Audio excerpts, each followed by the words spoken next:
Campbell and I break down everything Celtics and around the NBA. Check us out. Hold My Banner can be found on YouTube, Spotify, Apple, Amazon, and wherever else you get your podcast. All right, you know what time it is. Boston has entered the chat officially. Travis Thomas here with Natalie Noury. Nat, how are you, my friend? I'll tell you, Travis, it was a long day of watching football. It was a long day.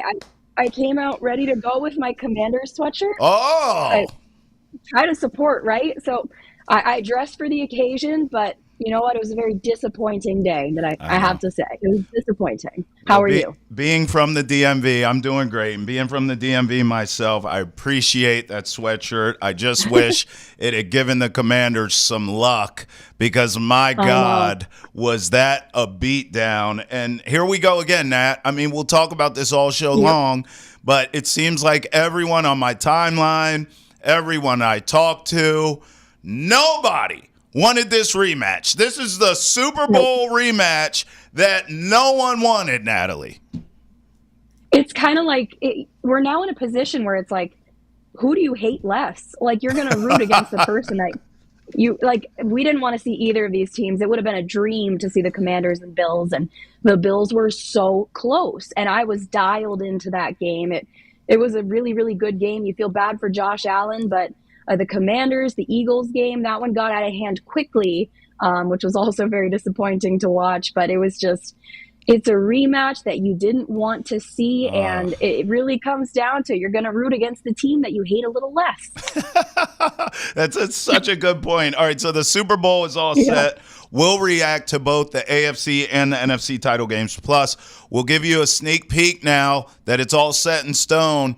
We'll give you an early look at the Super Bowl. Of course, we'll break it down as we lead up to it between the Eagles and the Chiefs, but we'll start here. And obviously, Tom Brady got a ton of hate as a player because he was winning all the damn Super Bowls. But what's with all the Tom Brady hate as a broadcaster? Nat and I will break that down as well. And remember, Boston has entered the chat, is interactive. So email us, the chat at Nesson.com. You can also tweet at us with the hashtag NessonChat as well. So we want to hear from you in the rematch that no one wants in the Super Bowl. So let's start with these AFC and NFC title games. We'll start in the NFC since you're in that beautiful Commanders sweatshirt there. It is really nice. It is very nice. The W is very cool. All right, Thank you. That game, as you said, got away quickly. I want to give you a couple stats here. The Eagles, we know, scored 55 points, 28 in which came off of turnovers, Natalie. 21 of those points were on short fields after fumbles. So you're giving Saquon Barkley and Jalen Hurts and A.J. Brown and all these weapons a short field. What a rough way to end the season for the Washington Commanders, who were really ahead of schedule. No one expected them to be this good with a rookie quarterback in Jaden Daniels. But there they were. Unfortunately for them, Nat, they run up against an absolute juggernaut in the Philadelphia Eagles. Yeah, if there were three things that I wanted to pull out of this game, you kind of mentioned it right away. The Commanders' turnovers that really, really hurt them in the first half. The second half, it continued. Also, the Eagles' rush offense, 7 touchdowns on the rush today, and then just Saquon Barkley in general. Yeah, those three topics are what I pulled from this game. Just, you know what, I felt like the mismanagement of the football, the way that they were fumbling, it was picked. There was just no rhyme or reason to the way they were moving it. And, you know, at the end of the first half, I actually felt like they had a little life in them. They were playing till the very end of the whistle echo that some coaches say. You know, Dan Quinn was saying, you know, I liked the way we finished the half, but, you know, we got to find a way to contain Saquon Barkley. And I think coming into that second half is where things really got out of hand for them. Travis, it was just kind of disappointing to watch because you knew the turnovers were such an issue for them. If that wasn't an issue, would they have had a better chance here? Yeah, we're looking at the final score on the bottom of the screen here, 55-23. The Eagles' 55 points are the most any team has scored in a conference championship game since the 1970 merger, which is just insane. And you're right. I mean, the turnovers, the defense, not being able to even – I don't think anyone, Natalie, can stop Saquon, but it's like what you can't do – you can't give up these big home runs against him. Like if you just let him run rough shot for big plays on your defense, you lose. That's how that goes. And that's what the Commanders did. You know, all season I thought that this team, particularly their rookie quarterback, I mean, the moment was never too big for Jaden Daniels. The stage was never too big for Jaden Daniels. He was calm, cool, collected, made the plays, was a superstar all year. And in this moment, I don't necessarily think he let them down. I think the moment and the stage was too big for his team. I think a lot of his support staff let him down. Now, Washington, again, I brought this up to you where I think they're a little bit ahead of schedule. And why I say that is because watching this game against the Eagles, a team that is a juggernaut, a team that has weapons all over the field on both sides, Natalie, offense and defense, watching Washington play, I see Jaden Daniels, I see Terry McLaurin, but I don't see other receivers who can help. Zach Ertz had a big day, but he's 150 years old. On the defensive end, I didn't see anyone step up to the moment, to that big stage. And I just think they're maybe a few more ancillary pieces away from being on the Eagles level. But look, that's the Commander's standpoint. What we have to talk about, Nat, are these damn Eagles. Because I'm going to tell you something. Yeah. You know, in one breath, you and I both agree this is a rematch we didn't really want to see. But since we're forced to see it, this is definitively a better Eagles team than the one we saw lose to the Chiefs barely 2 years ago in that Super Bowl. I mean, that game, if you remember, Jalen Hurts made a mistake in the game. In the Super Bowl I'm talking about, that ultimately, even though he had a great Super Bowl, ultimately that's what costed the Eagles that game. This team is much better, and they damn near beat the Chiefs the last time around. I mean, when you watch this Eagles team, what did you told me what you saw from the Commanders. What did you see from this Eagles team when you watched them?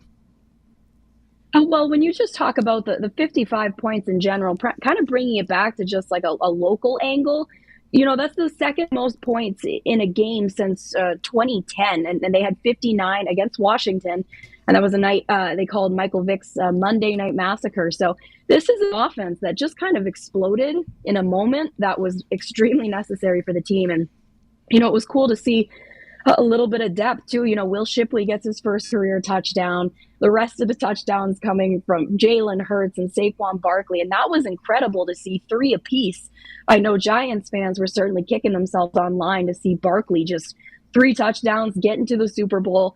And, you know, I said earlier, you know, this is a matchup, the Super Bowl, that you kind of are rooting for the lesser of two evils in your mind. But I would like to see the Eagles take the Super Bowl title this time around because they deserve it. They outplayed Washington. I think Jaden Daniels showed signs of composure in moments, especially in the pocket, especially when he took off from the pocket. But, you know, this is foreign territory for the Commanders, and I think they were just, in a way, trying to do too much. And the Eagles really capitalized on that. And, you know, Nick Sirianni, 2 Super Bowl appearances in the last 4 years. You think about the coaching, the leadership of this group, too. It's a second chance to get it right. I think they're going to be hungry. We talk about that big dog appetite. They're going to show up to the battle ready to go, and I'm excited to see them take on Patrick Mahomes and the Chiefs, that's for sure. You are preaching. In fact, that Michael Vick game you brought up with the Eagles, I actually covered that game. I was covering the Commanders at that time. No way. And I remember that game, and let me tell you something. That offense was a lot like this offense in terms of their ability to score, obviously, on you. But that was an Andy Reid offense. This team, obviously Reid we know is in Kansas City, but this Eagles team, their defense is just as dominant as the offense. That's the difference. That big team, they had a decent defense, but nothing like these guys that they have now. That's the thing. This Eagles offense can put the numbers on the scoreboard, but they can shut your arse down, too, defensively. Lord knows they made Jaden Daniels' life hell in the NFC title game. After the game, we heard from a distraught rookie phenom, Jaden Daniels, after the Commanders' loss. Obviously, man, it sucks, man. It sucks. Excuse my language. But just I couldn't be prouder of the guys in the locker room. Just year one, everybody not really knowing each other. Rookies, the vets did a tremendous job of, bringing us in and helping us out. And we all just meshed, and we got to this point. But at the end of the day, man, we lost. It sucks. But we'll move on from this. Yeah, I mean, obviously the Commanders' future's bright for that young man too. But it's got to stink to lose the way they did, to get beat down in that way. I didn't see that coming, Natalie. If you told me the Eagles are going to win, I wouldn't have a problem with that. If you told me the Eagles were going to put a double nickel on the Commanders, I wouldn't have believed that. I was shocked to see that. I was too. And you hear the melancholy tone in his voice, but the kid did a really great job given the circumstance. I mean, he's a rookie. This is a year that was beyond them. They certainly weren't expecting this kind of outcome for him, but to experience such a let's say, humbling game in such a big moment for him, that's really going to set him up for success moving forward as a quarterback for this team. I think he's got such an exciting future for the Commanders, and it'll be exciting to see how he comes out next year, because he wants to get this one back. And whether it's the team around him that just needed to kind of settle down, I think they showed character of having what it takes to make it to this point. And I think he's been impressive in more ways than one, and I'm really excited to see just where his career goes from here. Amen. So Jaden Daniels, distraught. Saquon Barkley, elated, because he has never been in this position with the loser Giants. Now he goes to the Eagles, and the guy's in the Super Bowl, and they rode his back to get there. After the game, Saquon was hype. Of course, that's why I came here. It's one of the first conversations I had with Howie. That's a conversation I had with my family, and like I said last week, came to Philly to be a part of games like this, and nothing better than a game where you can advance to the Super Bowl. So super excited about that, and it was a team effort, and we'll give a shout out to all the guys on our team, and big shout out to Will Shipley at the end of the game, and on special team making a big play. We talking our running back room that, no matter what, running the ball, pass blocking, special teams, we gotta be the ones, and he epitomized that today. And no conversations months ago about this appearance to the Super Bowl. Does it feel everything like you expected it would? Yeah, I mean, you never know. You envision it, but the bad thing, you envision it so much and you dream about it so much that when it happens, it never quite reaches expectations. Kind of expect it. So hopefully, when we get the job done, it might be a little better. The journey you all went through as a team, we were 2-2 before the bye week, and here you are now going to the Super Bowl. Can I touch upon what that journey was like and what it means? I wouldn't say it's crazy. 2-2 is in the beginning of the season. A lot of places outside of Philadelphia, aren't the sky ain't falling everywhere.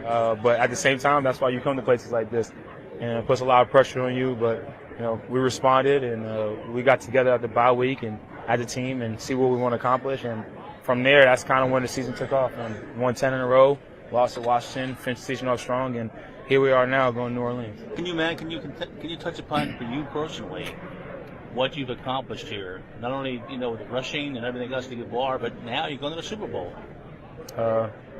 Don't matter if you don't win it, right? That's just the reality of it. All the things that we've done, and we've done a lot of special. Try not to curse this time, but you know what I mean.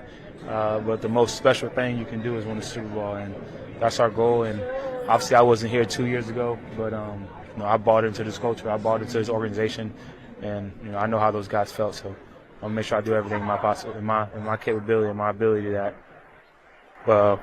same thing won't happen again.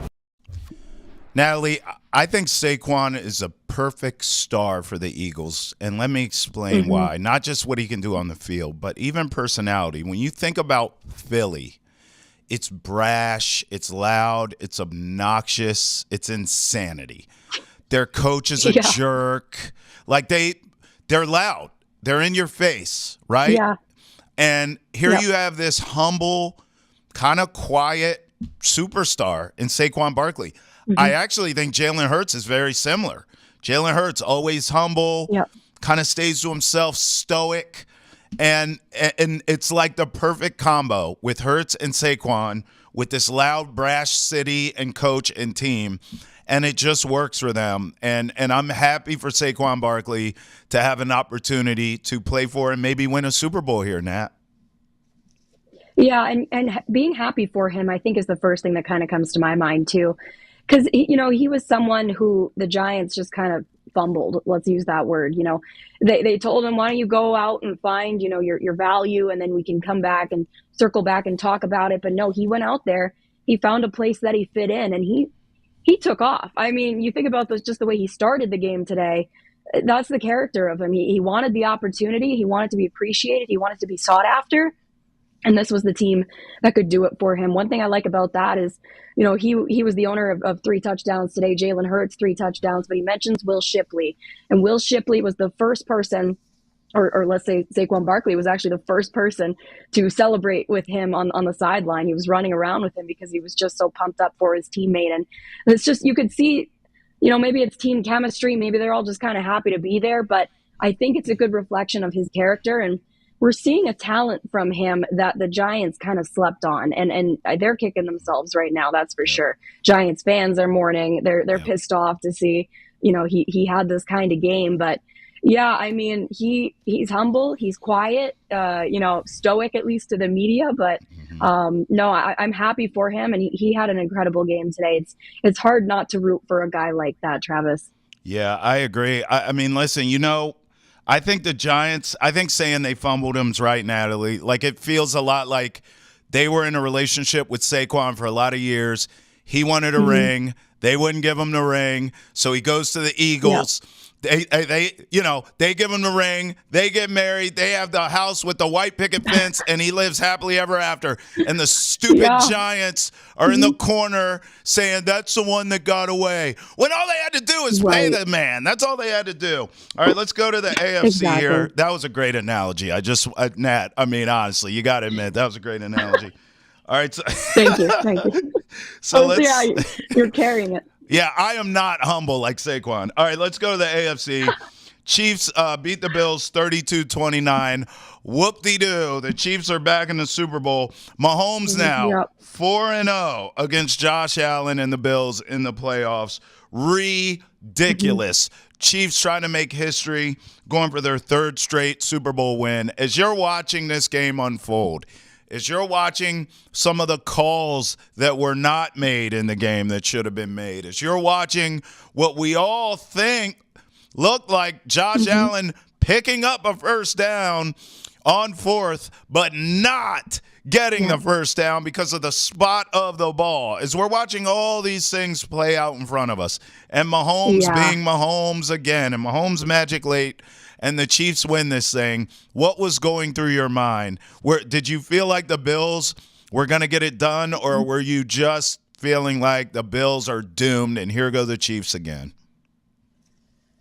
I felt like the Bills were working very, very hard for this win. And I think there were multiple occasions where, like, you were almost a little nervous for Josh Allen in like a 3rd and long situation or a 4th down, and he made something happen. It's like he kind of had miracle hands a couple moments of this game where I was sitting there like, oh God, it's over. And then he kept the Bills alive. So I don't know. I felt like Josh Allen was doing the best job that he could. Granted, that last drive of the game, that I feel like the turning point, and you kind of mentioned it, it was coming into the 4th quarter, they were going for the first down, and just because of a bad camera angle or something like that, they couldn't grant the Bills the first down. I think that was the catalyst. I think that was the change of pace for this game. Granted, Patrick Mahomes, tired of hearing about him, but the way that he was able to take that moment and just kind of literally run with the ball, I was like, okay, that's why he's a pretty good quarterback. But I was pretty disappointed for the Bills, and I think I speak for many people, especially in New England, when I say that that's the team that I was hoping would go to the Super Bowl. Yeah, I think everyone was, because they're lovable losers. I mean, even when they've been to the Super Bowl, like when I was a kid, they went to 4 straight, and they lost them all. It's just, I'll be honest, I'm at the point now, I just don't think Josh Allen can beat this guy. And listen, I know. the reason I've arrived there now, where I'm so definitive, and I'm not saying he's not a great player. I think he's going to win the MVP. But I've seen different iterations of the Bills now lose to the Chiefs. The Bills had weapons in Stephon Diggs and Gabe Davis, and they were high-flying and high-scoring and exciting, and they put all these points up on the scoreboard and numbers, and it just – they still lost to the Chiefs. And then now they're much more of a rugged, sort of gritty, grimy, run-the-ball team, and I thought maybe they could out-Chiefs the Chiefs. That's kind of how the Chiefs play, and that wasn't the case. They lose that game too. I'm losing hope that any of these guys can beat Patrick Mahomes when it counts. We haven't seen Lamar Jackson be able to do it. Now we've seen several teams stylistically of Josh Allen lose to Patrick Mahomes. C.J. Stroud's still young, trying to figure it out. Justin Herbert has Harbaugh, but, can they get to this stage to even have a chance to play Mahomes? And then the only guy who's beat him, Natalie, straight up, is Joe Burrow, but his damn franchise can't get out of their own way to build around him properly. So I honestly, I am a defeated man. I just don't think, at least Brady had some adversaries. Brady had both Manning brothers. Even though he beat them, Brady had Roethlisberger, right? And that great defense and some of those great Steeler teams. Like, this Mahomes guy, he feels like the Terminator. Who the hell's going to beat him, Natalie? I don't know who. Yeah. Well, the way that he was able, and I don't know, it's like coming into this game, it was like, be careful of Josh Allen being a runner, but it was like Pat Mahomes turned on the Jets in that regard. Like, he ran the ball himself more than I feel like I've ever seen him run before. So it was just kind of like this game was his. It was written all over it. And it was kind of like, I had the feeling too coming into the postseason here that there's no way Josh Allen was going to defeat Patrick Mahomes. I mean, it happened in the regular season, but in the time that it matters, in the biggest moments for the Chiefs, and this was like the first time this season that they've scored over 30 points too. It's like, this was a game that had Patrick Mahomes written all over it. And, he just had a pretty decent game. He had a Patrick Mahomes kind of game. And, Josh Allen, it was confusing for a bit. He wasn't running the ball till like the second half. And then he starts utilizing Cook. They get down the field. That was the best drive of the whole game, I felt, and I was like, what's he doing with this? Or what's the team doing with this? And then Patrick Mahomes just continued to do what he does. And again, towards the end, when that first down wasn't granted to the Bills in the beginning of the fourth quarter, and Patrick Mahomes, then turns that into, a touchdown for him personally. That's the moment that I was like, yeah, he's a great quarterback. You can't argue with that anymore. It's unfortunate because I didn't want to see him in the Super Bowl, but you know what? Here's a chance, and you can't deny talent. So, I rest my case there with him at least. Yeah, if you're like Natalie and I, and you're sick and tired of being sick and tired of the Kansas City Chiefs, please remember, Boston has entered the chat, is interactive, and we want to hear from you.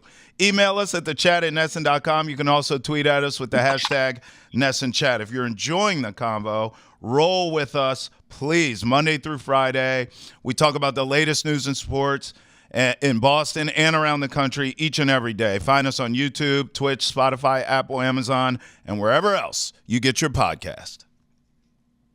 Okay, maybe Chiefs Kingdom or whatever they call it, maybe they watch the show and they're like, bro, we're sick of you hating on us. Talk about the game. We're going to three-peat against the Eagles. Do you believe that, Natalie? Do you think we're going to see a Chiefs three-peat here, or do you think what we're seeing with Barkley and Hurts and that Eagles defense will stifle the Chiefs and end their reign of terror? I love the emotion in that, Travis. I'm gonna start out and just say I freaking hope not. I hope the Chiefs. You know what? I'm a sports fan in general, so to see him get a third one in a row, you'd be happy for him. But in this case, I want to see Jalen Hurts. I want to see Saquon Barkley. I want to see them take off and make this game their own. And that would just be a great redemption, not only for them 2 years ago, but the fan base.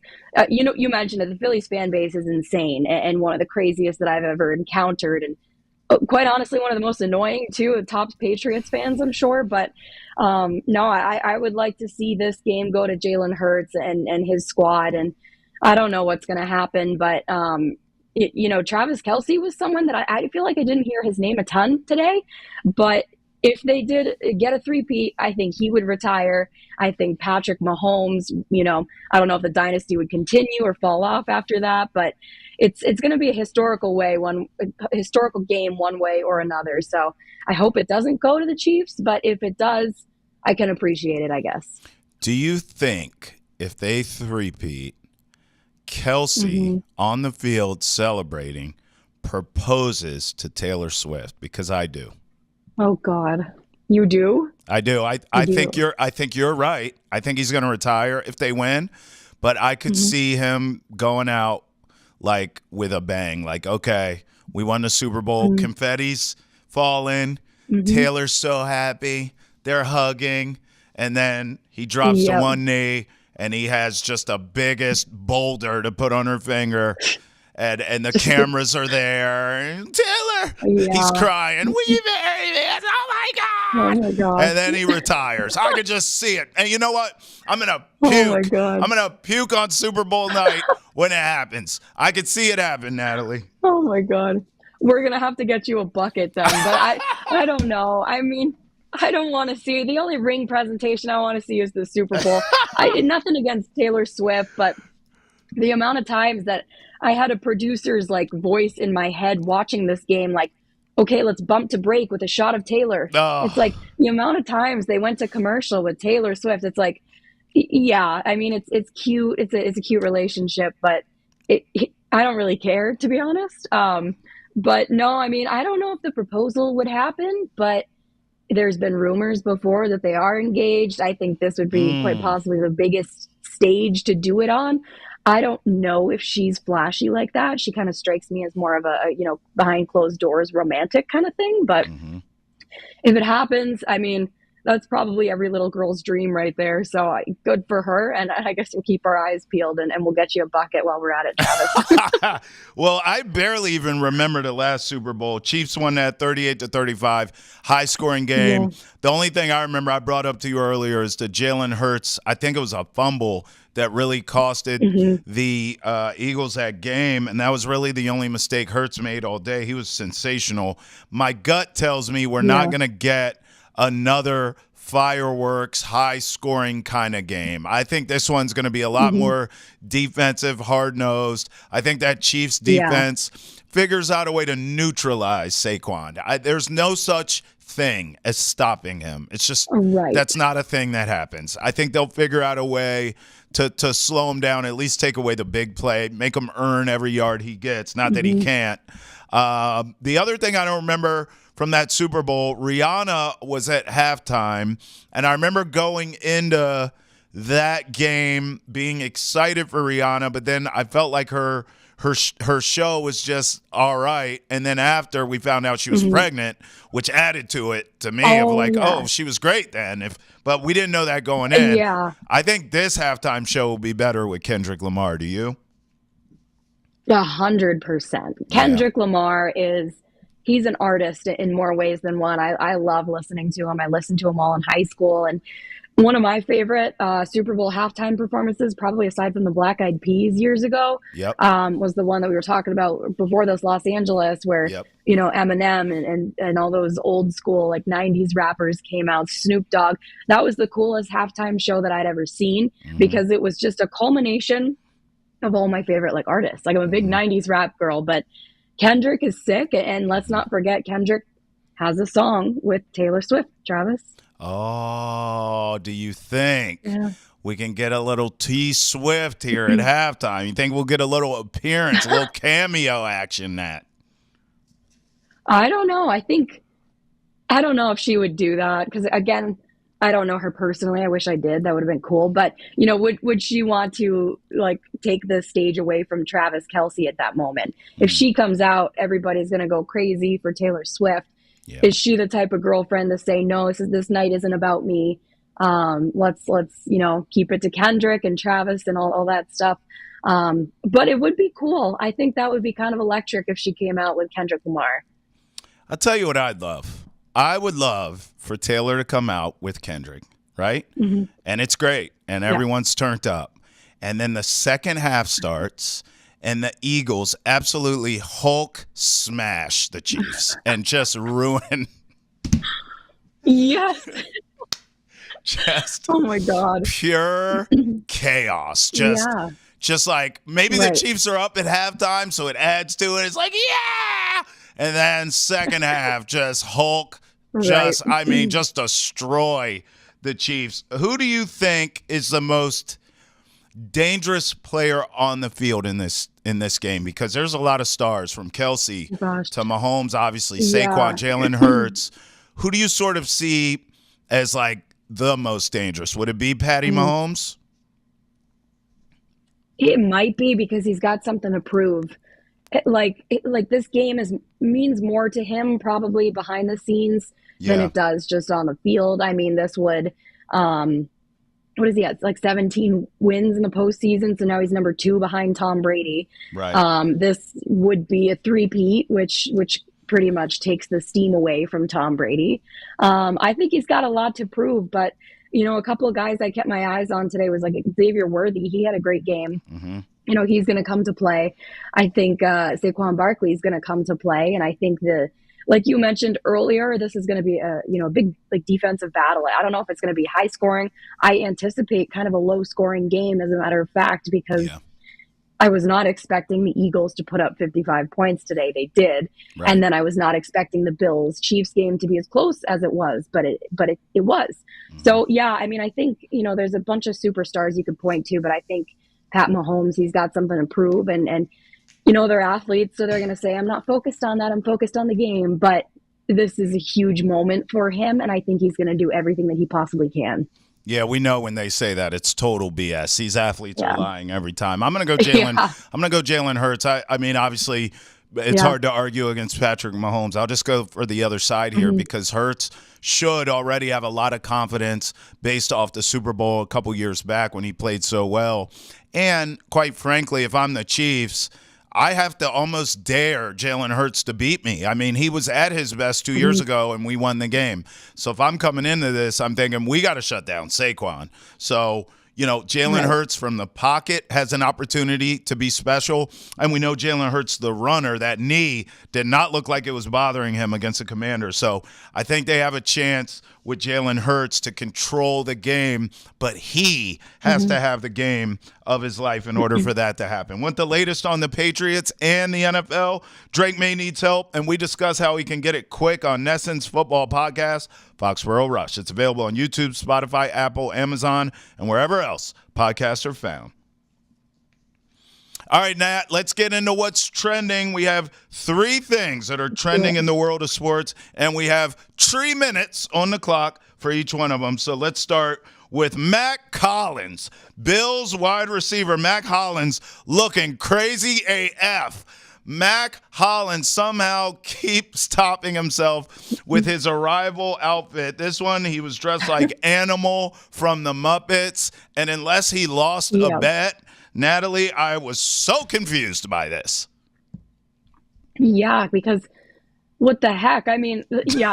First of all, does he come in, like I read something about this, is he trying to channel the attitude of Animal and come into this game and just really, really embrace the whole costume, really embrace the whole feeling of being an animal? And he had a pretty good game. Let's not shy away from saying that, but I hate it. I'm not going to lie to you. I mean, this is why I feel like, and I'm going to die by this statement, but NHL players with the dress code, I hope it never goes away, because they show up looking sharp as knives, and they look good. I mean, you have people like Austin Matthews and Pasta who might test the limits of the dress code, but they look professional. They look sharp. And, I don't know if that filters into the way they play at all, but dressing up as animal, especially barefoot. What are you doing, man? I don't know about that.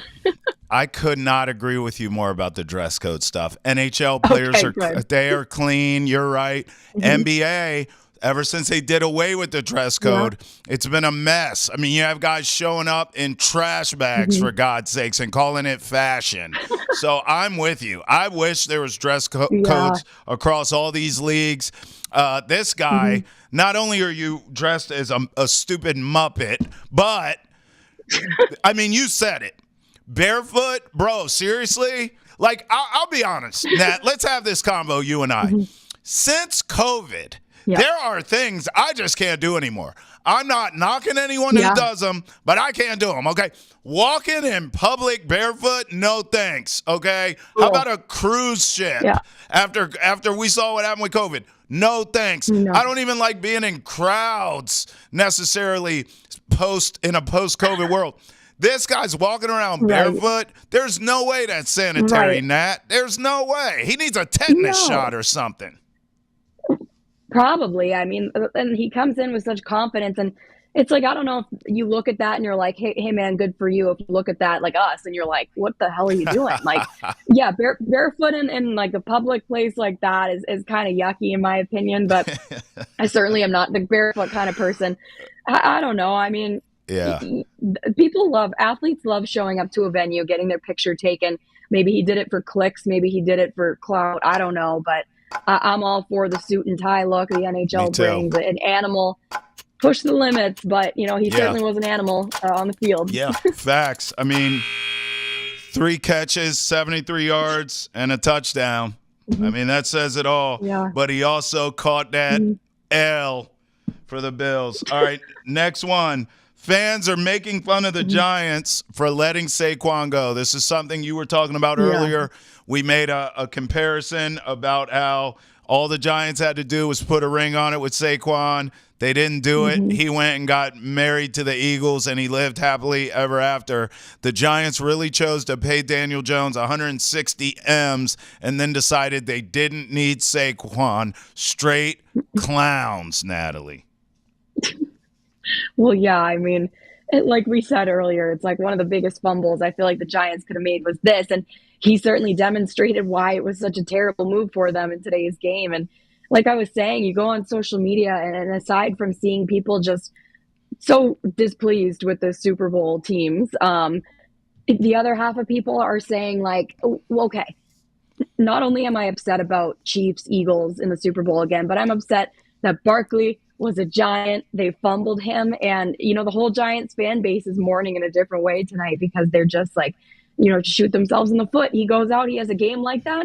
Good for him. He probably felt like he was due for something like that. But yeah, Giants fans, I can see why they'd be pretty upset. You have to invest in your best players. Yeah, I wonder if this is going to be deeper than just a Super Bowl. Like, let's just say he wins a Super Bowl. As a Giants fan, you should be happy for the guy. But, when you start thinking about his career, if this guy stays healthy, I mean, I don't think any of us can argue he'll be a Hall of Famer if he stays healthy. And so now it starts to get so deep of if this guy wins a Super Bowl or more than one with the Eagles and continues to have this great career, he's going in the Hall of Fame as an Eagle. He's not going into the Hall of Fame as a Giant. Yeah. And then sure enough, that Giants chapter, it won't be forgotten. The legacy will be the Giants fumbled him, right? Like, oh, he was great with the Giants, and they were stupid, and he went and won blank Super Bowls with the Eagles and had this Hall of Fame career. Yeah. I think this is one of those situations that will haunt the damn Giants forever. Like, if this would be if like Brady went to the Dolphins, right, and won Super Bowls. Yeah. That would be worse because at least he went to Tampa. He went to the NFC. He went to a team that has nothing to do with the Patriots and had success. If Brady had left New England and went to the Dolphins and won a Super Bowl, that would have haunted everyone around here for the rest of time. That's what Saquon did in going to the Eagles. We already knew he was a cheat code to begin with, and then you go sign with the rivals of the Giants. and you get paid what you're worth, Yeah. and you're winning, that's going to haunt them forever now. Yeah. Oh, well, I think about the fan base. I'll try to say this quick, but you think about the Mookie Betts situation. Yeah. You know, we lost him in New England, and then all of a sudden he goes somewhere that he's paid, he's winning, and the fan base from New England kind of starts to back him up a little bit more. So Yeah. I think with Saquon Barkley, you know, same kind of situation. I don't know if Giants fans will ever get on page with the Eagles, but Right. they might be in support of him in this game more so than we'd seen before. But yeah, there's a lot of situations like that, but you kind of just hope the athlete goes and finds what's best for him. And I certainly hope it ends with a ring on his finger. No doubt. All right, Natalie, here comes that GOAT combo all over again. Check out this tweet. Yep. Here we go. Is Mahomes greater than Brady? So here's the most playoff wins of all time by QB. Tom Brady, the GOAT. Okay, thank you very much. And Patrick Mahomes now number 2 on that list and counting. Brady has 35, but we know Mahomes is still rocking and rolling, just getting started, it almost feels like.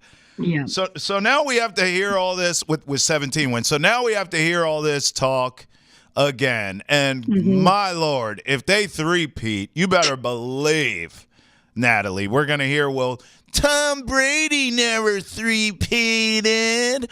So where are you with all this GOAT crap? Because I love Patrick Mahomes. I think he has an opportunity to become the GOAT. I don't want to hate on the guy. Right. Like, I can see where he could pass Brady. It's possible. But one of the things you have to do, bruh, that you just can't gloss over is longevity. That's one of the things that made Tom great. Tom, technically, if you really want to break it down, had 3 Hall of Fame careers in one. He had the early, Super Bowls when the defense was winning them. And then he had that break in between where he didn't win a Super Bowl, but his numbers were incredible. And then he has the Super Bowls on the back end, both with the Patriots and the Bucks. So, I think Mahomes still has a lot of work to do, but I at least see that he's on the path of the GOAT. I just hate that people are already having these conversations now. They feel premature, Natalie. Yeah, I mean, I agree with that too, because Patrick Mahomes, I looked it up during the game actually, because I was like, how old is this guy? He's 29, and he's certainly accomplished a lot in his 20s and his younger years. But you do think about Tom Brady, and you think about that word longevity. That's exactly as you were talking.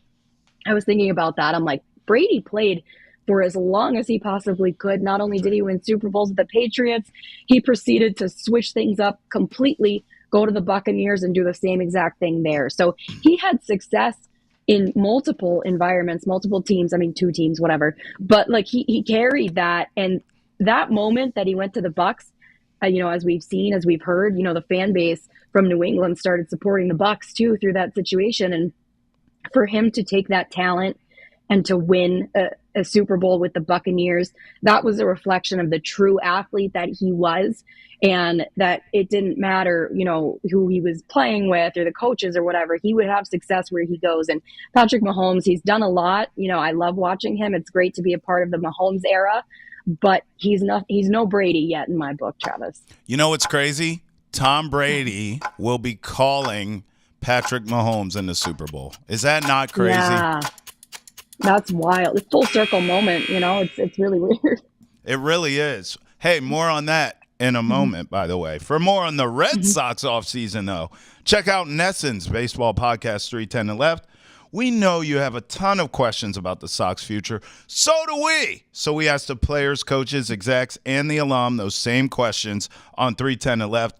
You can find it on YouTube, Spotify, Apple, Amazon, and wherever else you get your podcast. All right, now I understand why everyone hated Brady the player. I get it. He was winning all the rings. Yeah.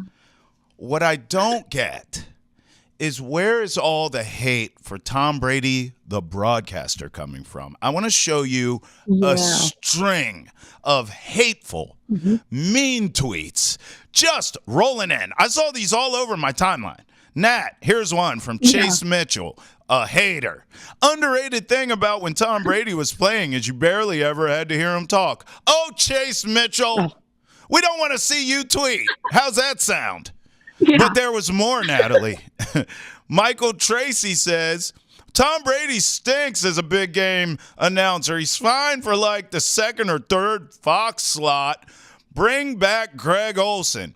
Oh, Michael Tracy, we don't give a damn about what you say because you have two first names. And it goes on, Natalie.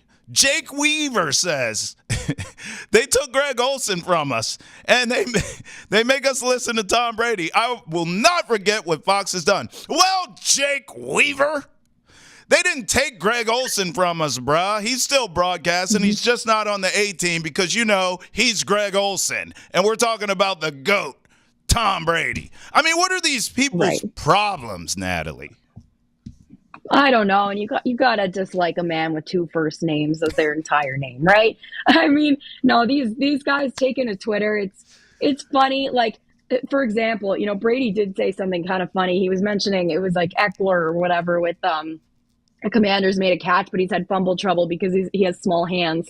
Like, Brady just like he puts these players on blast. He tells it how it is, but it's like he may not have, and this is where I was thinking, he doesn't have the television poise yet.